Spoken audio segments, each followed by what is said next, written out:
Thank you very much for allowing me the opportunity to speak with you today. Is my mic on okay? Yes. Terrific, thank you. My name is Marlene Dunn. I'm the Business Advisory Services Director for the Los Angeles County Office of Education. I brought with me two staff members tonight. I brought with Mr. Charles Faulkner, my Assistant Director, and Mr. Hoyt Yee, who serves as Business Services Consultant assigned to your district. We all serve in Business Advisory Services. This is the unit of LACO that serves our AB 1200 fiscal solvency monitoring duty. Let's start talking a little bit about LACO's role with fiscal solvency monitoring. We do monitor all 80 districts in the county. It's a statutory responsibility, so the Ed Code says you shall do this and you have the authority to do this. You should be familiar with the letters we issue you as a result of our analyses. We look at all of your financial reports as you submit them, as well as having a continual awareness of your fiscal solvency. So when you make big decisions such as collective bargaining agreements, you send those public disclosures to us, and we do an effective continual monitoring of where you are. AB 1200 is an umbrella term. It refers to the first piece of legislation that authorized us and commanded us to monitor school district solvency. But there has been a whole host of bills passed since then that really have expanded our role. At the conclusion of each review, we do issue a certification or determination letting you know what we decided or what we found in our review. This whole process is done very much in partnership with your superintendent and your staff. And I have to thank both your superintendent and your superintendent staff for the tremendous amount of cooperation and information sharing that happens. This is a cooperative process. It's not an adversarial process. The goal of both the legislation and our interpretation of the legislation is to support the district's solvency while maintaining district local control. It is certainly our position that districts are best managed locally because only the local community and the board can truly understand the priorities of that district, the specific challenges of your district. Those are very unique amongst districts. AB 1200 gives us a series of safety nets that we can deploy once we identify a district is facing fiscal challenges. These safety nets all provide us with an opportunity to provide assistance to your district. So when we are identifying challenges, that's not the end of our role. Our role is then to support you in recovery through the exercise of certain provisions. It's not meant to just say, you're in trouble and walk away. We say, well, you're in trouble, let us give you some support to recover. And again, we view all of those deployment of all those safety nets as a partnership with the school district. It's certainly true that LACO can't always determine what's best for your district in meeting their goals, that you certainly, as the board, have that ability and a much better awareness than we do. With your interim reports, we issue one of three certifications, following first your board's adoption of one of those three certifications. The first is a positive, meaning that you foresee no problems in meeting your obligations for the current and two subsequent years. We do always look at the two subsequent years because issues take a while to resolve. School districts can't change their circumstance at a moment's notice. It does take time to plan to address foreseen challenges. A qualified certification means that you may not be able to meet your obligations in the current or two subsequent years. So that's an acknowledgement that you foresee some challenges, that you know you are not projecting, for instance, your required reserve amount for your district that is 3%, and that you are identifying some fiscal challenges. A negative certification indicates that you will not meet your obligations in the current or one subsequent year. So it already acknowledges that the third year is off the table for a negative. And a negative means that you have immediate fiscal challenges that have to be addressed quickly, or you run not the danger, or your projections show you will not meet your financial obligations. Statewide, obviously, we've been facing a tremendous amount of fiscal challenges. We saw most of our state funding reduced by over 20% since 2007-8. And that certainly was a very difficult 5 years to manage. We also saw the perception of increased funding for schools beginning last year with the passage of Prop 30. However, the passage of Prop 30 just prevented additional cuts and actually did not provide school districts with any additional funding. And this year we have the implementation of the local control funding formulas. And while it's a very welcome change to have additional funds dedicated to school districts, unfortunately, the impact on each individual school district varies greatly. Within our county alone, we see increases from LCFF ranging from 2% to 13%. There are definitely some districts who are going to get a greater increase in local control funding formula, and some districts who will get a lesser increase. And districts who are in declining enrollment will have an overall net reduction in funding.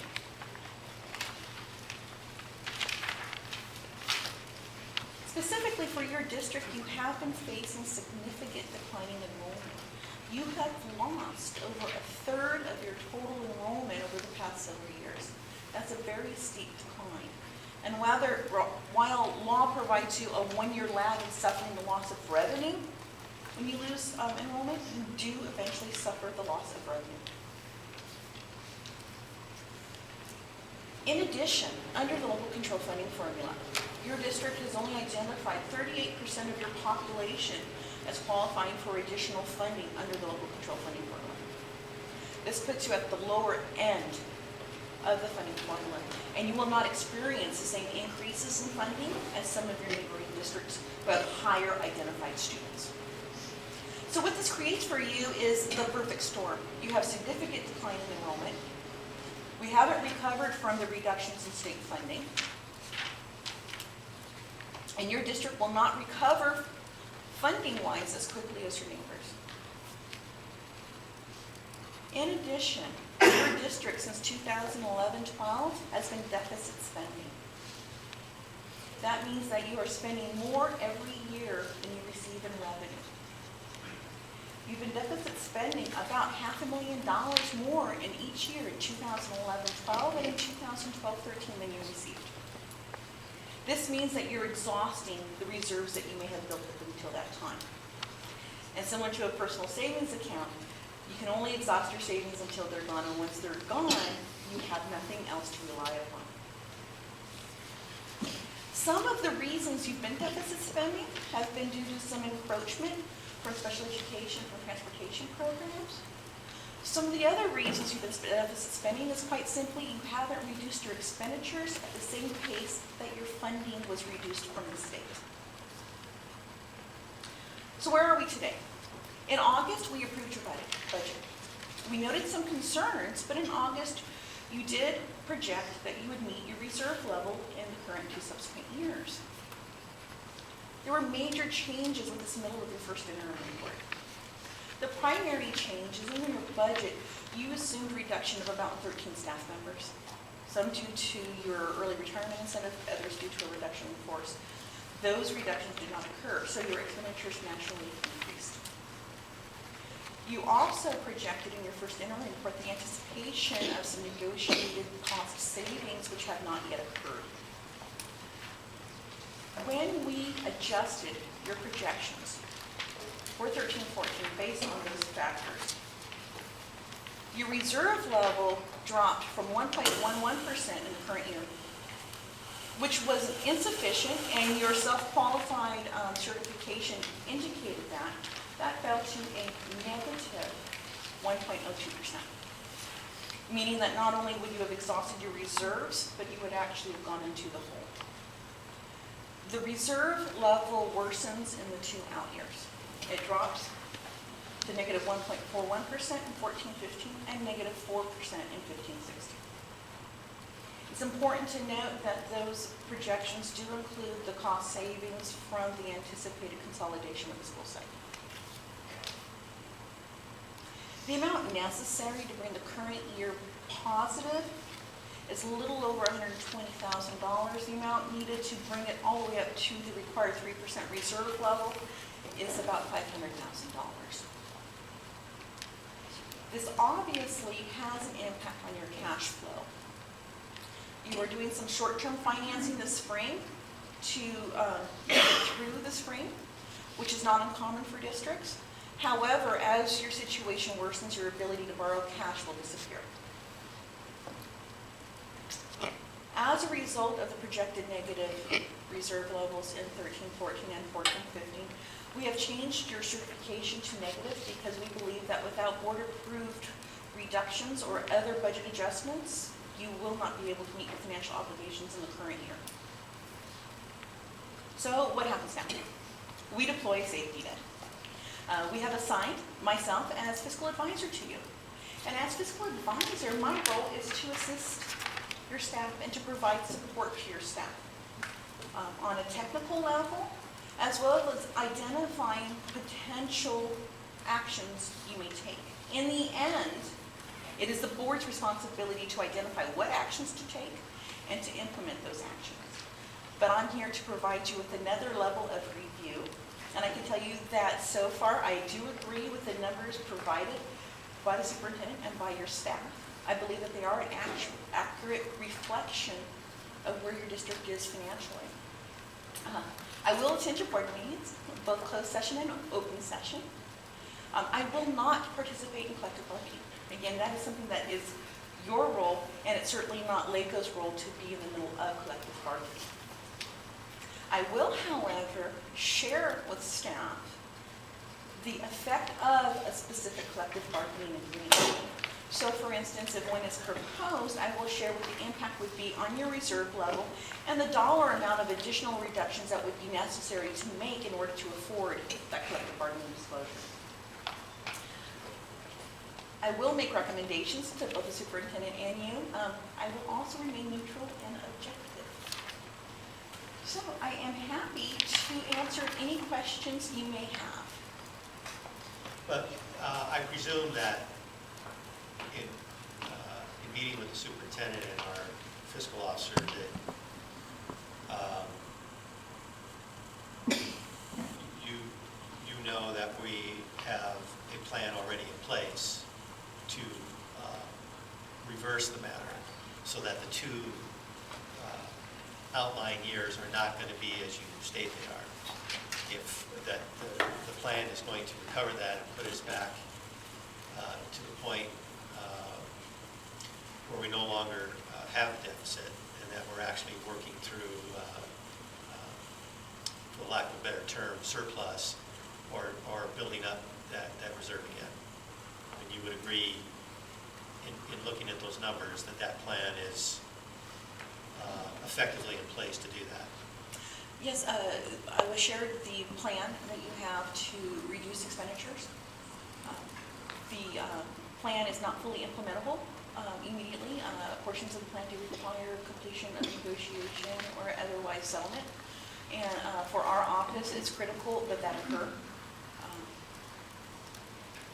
Unfortunately, not all the reductions are solely in the board's authority to implement, and so those reductions do need to be fully implementable before we can consider them. But I would agree that the plan you have, if it is fully implementable, would likely result in your recovery.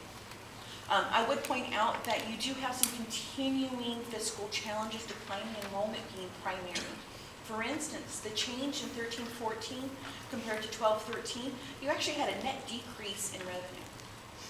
The net decrease was rather substantial, and it's due directly to your declining enrollment. Forgive me while I shuffle through my pages.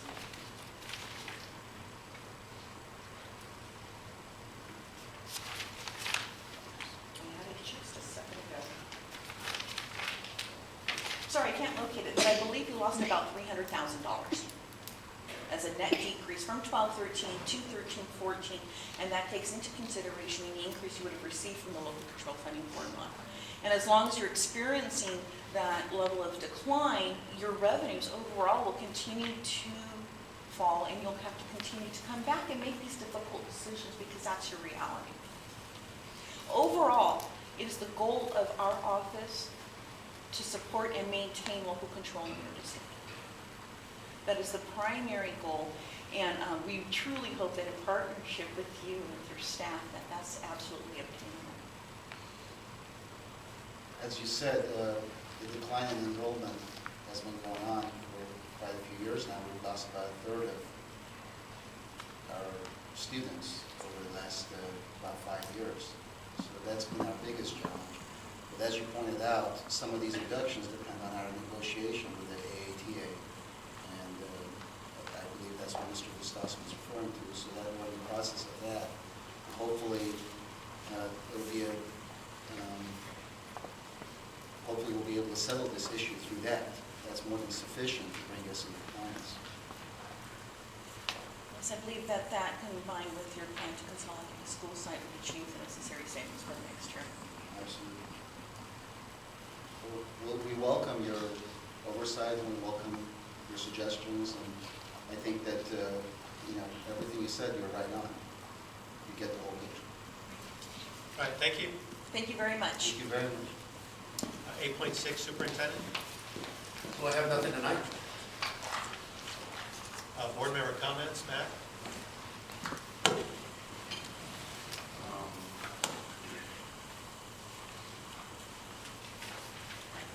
don't think so, Mike. Okay. Come back to me. I'll come back to you.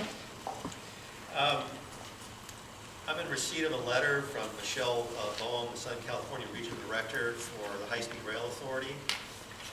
And she's advising the district that they're going to resume their stakeholder working group. I don't know that I have enough tongues to be able to continue to attend those, but somebody probably should. If It's on my calendar. and it's going to resume on February 4th at from 1 to 2:30 p.m. at the acton, dulce Library. And apparently they're going to start updating us on where they are at relative to the rail lines for the LA to Palmdale run. Ed? Just a couple of things quickly. And, Dr. Wood, I've been in correspondence with you in regard to some of the comments that I had received from numerous parents in regard to ADA. And I'm in recent receipt of some additional comments. I'd like to forward those to you. And a lot of it is, it would certainly be micromanagement. In fact, I don't do any of that, so I'm trying to really do it. But there's some, I guess, some group complaints. So I'll get those to you. I just want to make a public comment about that, so people know that they're being passed. And I'm sure there's two sides to all of it. And secondly, as far as I have a dinner invitation to Antelope Valley School Board Association as our rep. I'm going to try to attend on the 28th, next Tuesday. And then lastly, I want to make a comment in regard to the item that Mr. Layton placed on future agenda items, which was the discussion in regard to changing the calendar. I think prior to doing anything like that, and as a part of doing that, I do think that historically there was maybe a very, very strong support for a traditional after Labor Day start, and that has changed. And I think that what we should do, as a part of this discussion, is that we should ask the parents again, and there should be a balanced representation of what our reasoning is, and there should certainly be a rebuttal to either side, and it should be clearly represented to the parents what the benefits are in regard to the exams, in regards to things that would put our students supposedly at an advantage if we went to the alternative calendar. And I do think that a significant portion, from what I've talked to parents, that I do think a significant portion of our parents still favor the traditional calendar that we have. So just want to publicly say that I'm going to continue to represent those parents, and I'm going to consider their input in that regard. But I do think there should be a process where you involve the parents again. and go back to that. If it's even just for that specific thing of the calendar. I don't think it's something that we should just decide or decide just through negotiation with the AATA. I do think that we should involve the parents in something like that. I believe it's one of the things that attracts certain parents to our district. So that's it. Thank you, Mark. Larry? Nothing. In relationship to the, I think, the very good presentation by Linda, thank you, looking forward to working with you. Just by way of context for the community, as you know, if you've sat in on these meetings for 4 years, nothing that she shared with us really was that much of a surprise. So I make these comments, debated whether or not to make this comment, only because it's for the benefit of anybody that hadn't sat in these meetings and might think that we were surprised. In a school district where you're trying to manage the decline in enrollment, you have a decision to make between managing that decline by precipitating the reduction in expenditures, which then, of course, causes the problem when parents look at it and say they're not spending the money on the kids, and so it exacerbates the problem of the decline. So we've been wrestling with the state budget issue over and over again. And so we've made some conscious decisions. The terminology used is reserves and deficit spending. As we struggled with this decision, we looked at it as a terminology of a savings account and a decision to draw from that savings account to maintain teachers, computers, kinds of things our parents were asking for in an effort to maintain attendance. And I think that we did a pretty good job in some areas, and I think we can feel good about that, and I think we can feel good about our teaching community and also some of the resources that we have in the school that others who have cut much deeper maybe have suffered a little bit more in the interim. Having said that, I think we've all been looking ahead, and as you point out, knowing that it's coming home to roost. We had hoped that the savings would be in place and that the state issues would resolve themselves sooner. And so for those reasons, we're obviously all working through some solutions. Now, we not only have the solutions that we talked about formally in the budget process, but we also have some revenue opportunities that for various reasons, LACO, for accounting reasons, I think, and understandably can't really count yet because they're not done, but they're coming. And they actually perhaps might be even more significant than anything we could possibly do in terms of the cuts. So this is all a long way of saying that we welcome your joining us here. We feel very good about the plan. We think we've made the right decisions with respect to the savings account that we've used and maintaining the teacher-student ratio and maintaining the books and computers and things that we have. And we also feel pretty good about our revenue side of the equation, which unfortunately for various reasons we can't really include in the forward forecasts in a way that would work well for LACO. But I'm sure we'll work through all those as we work through you guys as consultants to us. But I did want to offer that up, Mr. President, by way of some context. Well, it's clear that the state intends to discriminate against the school district with its LCFF formula, and doesn't feel that we have a representative population that deserves to be funded. Apparently sees our children as deserving less than children in other school districts, and therefore is not giving us the money that we would otherwise be due. So as a result, we're moving in the direction that Matt referenced. Rather than cut ourselves to the point where our school district is consists of a school bus and a teacher inside of it, we're looking at resolving this budget issue not through just cuts, but through revenue enhancements and bucking the normal funding process that the state has always dictated to us in the past. And it's clear that we need to move forward with other revenue strategies in order to make ourselves stable. So that's the direction that we're moving in.